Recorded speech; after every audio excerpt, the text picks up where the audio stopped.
হজের মৌসুম, হাজিরা হজের দিকে মক্কা মদিনার পানে রওনা হচ্ছে। এই হজের মৌসুম আসলে অনেক রকম হাজিদেরকে বিভিন্ন প্রকারের রূপ ধরতে দেখা যায়। কিছু কিছু হাজিদেরকে এমনও দেখা যায় যে তারা এত লক্ষ লক্ষ টাকা খরচ করে হজ করতে গিয়েছে, কিন্তু তাদের আচার আচরণে এমন মনে হয় যে তারা হজ করতে যায়নি। তারা ফেসবুকের লাইভের মাধ্যমে মানুষকে তাদের বিভিন্ন আমল প্রদর্শন করার জন্য হজে গিয়েছে।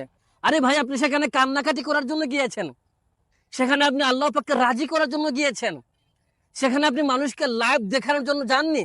আচ্ছা আপনারা বলুন, একটা মানুষ যখন দোয়া করতেছে এবং তার বাম হাত দিয়ে সে তার সেই দোয়াটাকে লাইভ দিচ্ছে, আচ্ছা বলুন তো সেই দোয়াটার মধ্যে কতটুকু একাগ্রতা থাকবে, কতটুকু নিষ্ঠা থাকবে?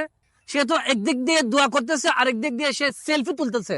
আর আপনি হজে গিয়েছেন আল্লাহ পাকের সন্তুষ্টির জন্য, সেখানে ক্যামেরাম্যান হওয়ার জন্য আপনি হজে যাননি। এত টাকা খরচ করে আল্লাহ পাকের সন্তুষ্টির জন্য আপনি হজে গেলেন, সেখানে গিয়ে আপনি একটা ক্যামেরাম্যান হয়ে গেলেন। জাস্ট একটা ক্যামেরাম্যান, জাস্ট কিছু ভিউ কামানোর জন্য, জাস্ট কিছু নাম কামানোর জন্য।